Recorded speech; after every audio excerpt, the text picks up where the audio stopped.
عندك شيخ الناحي، ماذا تعرف عن الحب؟ قسما الهرمونات واصلة عند أخوك حدها. تفاعلت هرموناتك يا شيخ مدحت؟ إي قسم، ولو ما شفت لها حل قسم تذبحني. أول ما أبوه وعدني إنك ما تزعل.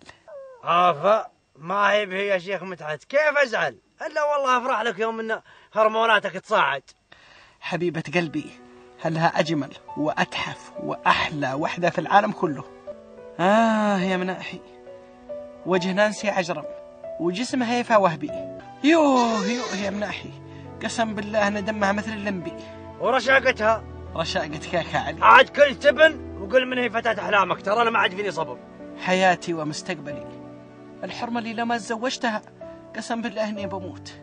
مطلقتكم المصون مزنة. يا مناحي يا أخي لا تحرجنا قدام العربان في ذا، خلنا نتفاهم يا ابن الحلال. أقول لك أبغى أعرف الحين ليش تعترض؟ ليش معترض؟ أنا أحبك وأغليك، أحد يأخذ العقرب من الأرض ويحطها في مخباته، تفهم ولا ما تفهم؟